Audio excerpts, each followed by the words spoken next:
Faith, kakain ka na ba? Sino kasabay mo? Yung mga friends ko na tiga-ibang course. Bakit? Pwede ba sumabay? Dali na. Kasi Nari. Bakit? Bawal? I'm actually okay with you joining us, pero kasi I have to ask my friends first if okay sa kanila. Tama, huwag naman. Hi, Faith! Hi, Nari. Sorry kahapon. Uy, no, it's okay. Hindi ka galit? Hindi, ano ka ba? Sige. Faith? Bilang pambawi sa pag-reject mo sa akin kahapon, ilibre mo naman ako.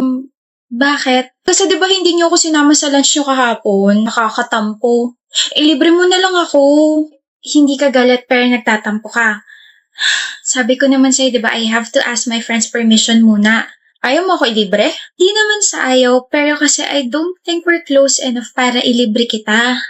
So ililibre mo lang isang tao kapag ka-close mo na. Hindi mo nga ako sinama kahapon. Ako na nga yung lumalapit para makipag-close sa'yo, tapos ngayon sasabihin mo, I'm sorry. Ewan ko sa'yo, choosing.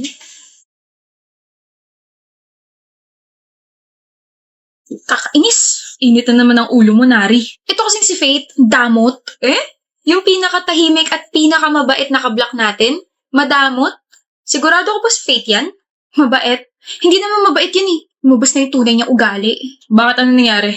Dalawa kasi yung nangyari. Una, gusto ko sumabay sa kanya kahapon sa lunch, pero kasama niya pala yung mga friends niya tiga-ibang course. Tapos syempre, nagtanong ako kung pwede ba sumama, ganun-ganun. Sabi ba naman, tatanungin niya muna yung mga friends niya kung pwede.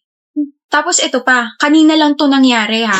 Sabi ko, bilang pambawi sa ginawa niyang pag-reject sa akin kahapon, kailangan niya akong ilibre. Sabi ba naman, hindi kami ganun ka-close para ilibre niya ako? Pangit na ugali. Diba, nakakala talaga siya. No, Nari, sino ka ba para ilibre niya? Ano? Tama naman siya eh. Hindi kayo close para ilibre ka niya. Ang kapal naman ng mukha mo, te. Oo nga, hindi ka ba nakakaramdam ng hiya tapos ngayon kung ano-ano yung mga pinagsasabi mo tungkol sa kanya? What about yung pagtanggi niya sa akin kahapon? Ay nako, hindi ka kilala ng mga friends niya. They have plans tapos bigla kang susudpot doon? O sige ganito, okay lang kay Faith na sumabay ka sa kanila. Pero hindi mo ba naisip na baka maging uncomfy yung mga friends ni Faith lalo na at hindi ka naman nila kilala? Kinakampihan niyo ba siya? Oo, Nari. Kasi sa ugali mo ngayon, ang pangit-pangit mo ka banding. Hindi ka lang napagbigyan tapos sisiraan mo agad yung tao? But we're friends. Kaibigan mo nga kami. Kaibigan mo kami na hindi tinotolerate yung ganyang pag-uugali mo. Tara na nga. Ay, nako. Di kapihan niyo siya. Pag-plastic niyo. Margo, may alam ka ba sa basketball? Bakit? Gagawin kasi kitang rebound eh. Boom, panis. Ano sabi mo? Tanga! Hoy, anong rebound? Ay, teka mali. Willing ako maging rebound mo. Center ang position ko sa basketball team. Kaya naman you are the attention to my center. Or you are the center of my attention. Tama ba? Whatever. Margo, sabi mo gagana yung banat na yun. Busted na ba ako? Bawi ka na lang sa next life, bro. Buti na lang, uto-uto, tsaka tatanga-tanga yung kaibigan ko na yun. Akalain mo sinabi nga yung suggestion kong banat. Sabihin mo na lang kasing boyfriend talaga kita para hindi na lumaki to at umasa pa si Kaizo Connor. Bakit ba kasi ako pumayag sa stupid plan mo natin? Ayoko nga. Hayaang maghabol sa'yo yun. Para kapag halatang halata na ilove na sa'yo yung kaibigan, doon ko sasabihin syota na kita. Panigurado lugmok yun. Bakit ba inis na inis ka sa kanya? Yabang niya kasi, kala mo sino. Ang dami na niyang inagaw sa akin na babae. Lahat na lang nagkakagusto sa kanya. Time na para ipakita sa kanya na hindi lahat nakukuha niya. Paano yan? Matagal niya na ako nakuha. Sinasabi mo dyan? Matagal ko na siyang gusto. Gusto mo ulitin ko? Matagal ko nang gusto si Kaizo. I think 3 years na. Ano sabi mo? Bakit pa pumayag ka na maging girlfriend ko? Kasi sinabi mo sa akin yung plano na gawing tanga si Kaizo. Sa tingin mo, gusto talaga kita? Kilabutan ka nga? Hindi mo ako mahal? No, yuck! At saka sinagot kita para rito. Para sabihin at ipamukha sa'yo na nakukuha niya talaga lahat without even trying so hard. Galing ko rin mong ito, no? Girlfriend naman kita. Pero siya naman ang gusto ko. Talo ka pa rin. Hindi ako makikipag-break. Baka ikaw ang balian ko. Hindi magiging kayo. Hindi mo sure. Gusto niya ako. Gusto ko siya. Pwede kaming dalawa. Really, ha? Ginagawa mo? Kaizo! I just wanna say that I like you very much and let's have a date tomorrow. Chat ko na lang yung details, okay? Margo! Oops! Nandiyan ka pala. Sisirain ko kayong dalawa. Oh, naririnig mo ba yun? Naririnig ang alin? Talunan! Talunan! Talunan! Nga pala. Alam ni Kaizo tong plano na to. I told him yesterday. You will regret this. Bawi ka na lang sa next life, bro. Hoy, Aiko. Aiko! May kaibigan ka ba single? Oo, bakit? May kaibigan ako single. Alam mo na gagawin mo? Malamang. Pero, hindi naman siguro sila tanga para hindi ma-realize na sinet up natin sila, di ba? Oo, tama.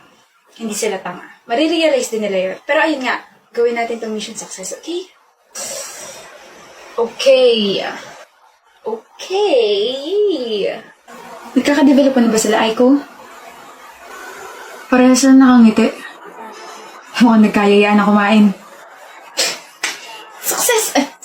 Success! Oh my gosh. Tara na, uwi na tayo. Kaya nila sarili nila, malaki na sila. Tara na. Tayo, Ria. Kaya tayo makaka-developan. Si Raulo. Bagay naman tayo, ah. Tao tayo, tanga. Hindi ka mabiro, no? Pues ang bantot ng joke mo. Salitang hindi mabang. Pero ang ironic, no? Matchmaker tayo pero wala tayong kamatch.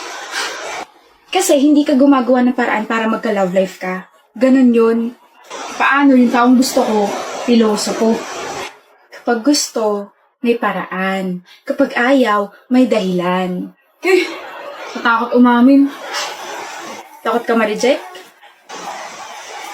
Hindi ako takot ma-reject. Parte na ng buhay yan eh. Mas takot ako sa kung ano man magiging reaction niya pagkatapos kong umamin sa kanya. Bakit? Hindi niya kasi seseryosohin yung confession ko. Tatawanan niya lang ako. Bobo siya kapag ganun. Eh di bobo ka pala. Ano? Gusto ko ta. Gusto ko ta, Ria.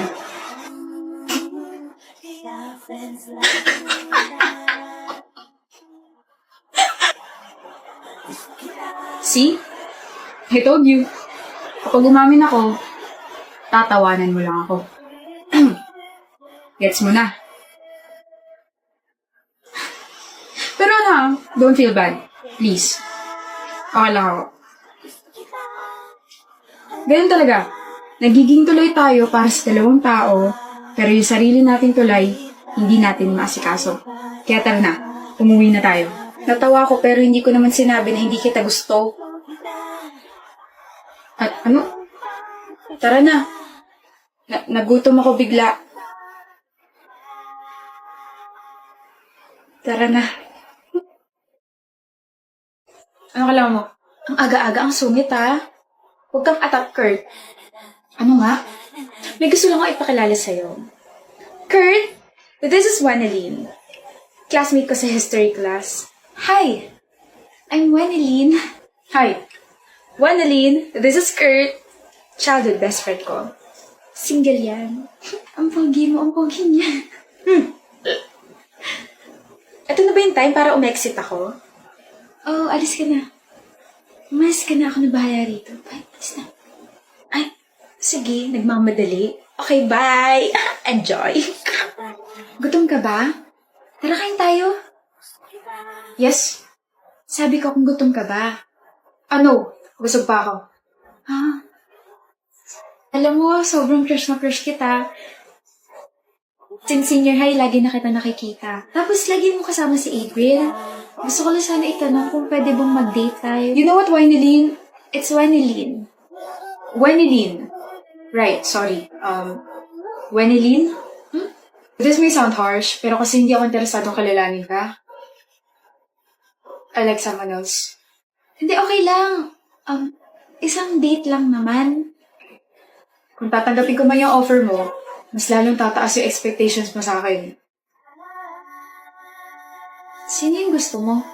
Yung taong nagpupush sa ating dalawa? Si April? Siya yung gusto ko. I I knew it. Anyway, go get your girl. April's really kind. Thanks. Ba't umalis yun? Anong ginawa mo? Ewan ko sa'yo. May nasabi ka sa kanya, no? Marami. Sabi ko, hindi ako interesadong kilalanin siya. So, may iba akong gusto.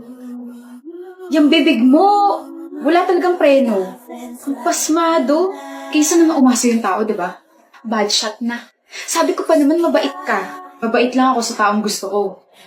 Ibig sabihin, mabait lang ako sa'yo. Sus, mabait pero pasmado. Ano? Mabait ka sa taong gusto mo. Mabait ka sa akin? So, gusto mo ako? Yeah? Oh my gosh. At saka pwede ba? Match na nga tayo eh. Kaya tigilan mo yung paghanap ng kamatch ko. Uy, huwag ka nga mabigla. Baka mamatay ako. Bawal ka pang mamatay, uy. Hindi pa nga nagiging tayo eh. So kapag tayo na, doon ako pwede mamatay? Siguro. Sira ulo yun ah. Tsaka anong match? Nag-flips ako kasama yung pangalan niya, pero enemies yung lumabas. So sino ang scam? Tayo na ba? So pwede na ako mamatay?